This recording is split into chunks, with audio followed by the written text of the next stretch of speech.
Sebenarnya secara umum salaman itu sunnah Nabi Muhammad dulu.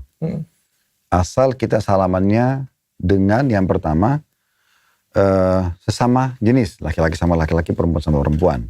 Karena kata Nabi SAW, aku tidak menyalami wanita. Nah, beliau mengatakan begitu. Berarti sebagai contoh untuk umatnya, laki-laki jangan sembarangan salaman sama perempuan. Nah. Kemudian yang kedua adalah salaman dengan laki-laki dan perempuan, tapi ada istilah mahram. Mahram itu artinya Dr. Richard gak boleh nikah dengan mereka. Contoh ibu kandung, tante, ponakan, gitu kan. Nah itu semua adalah mahram. Ini kita boleh salaman laki-laki sama perempuan. Tapi yang global secara umum, memang ada larangan masalah itu. Itu dulu. Jadi salaman sebenarnya bagian daripada sunnah Nabi. Cuman memang ada batasan-batasannya. Dan kata Nabi SAW tidak ada dua orang muslim yang bersalaman. Kemudian mereka melepaskan tangannya kecuali berguguran dosa-dosanya. Karena salaman itu bagian daripada ibadah gitu kan. Nah cuma sekarang kita pindah. Kalau dikembangkan lebih jauh. Contoh misalnya seorang murid salaman sama gurunya.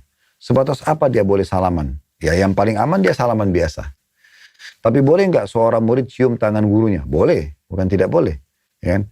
Tapi jangan sampai berlebihan.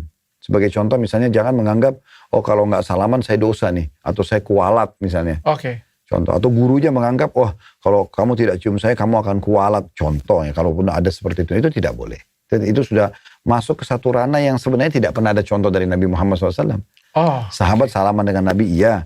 Pernah ada riwayat berpelukan sama laki-laki gitu kan. Saling menghormati. Tadi mungkin dokter salaman sama saya contoh. Nah itu seperti itu masih oke-oke saja gitu. Nah, tapi kalau sampai pada tingkat, ini kayak tadi dikultus ya, terlalu berlebihan. Misal contoh mencium kaki dan segala macam. Ini dikhawatirkan nanti akhirnya menuju kepada pengkultusan individual. Dan itu ada disilakan dengan gulu, berlebihan. Dan itu bukan Islam ya?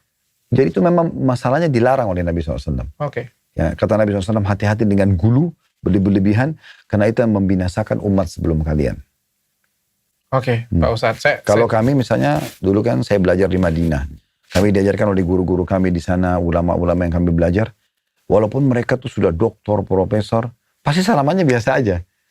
Kami masih mahasiswa tingkat 1 kuliah pun, kalau salaman itu udah disuruh salaman biasa. Selain dia merasa itu membuat dia tidak sombong, juga dia ingin mendidik kepada kita, salaman seperti ini yang dicontohkan. Nah,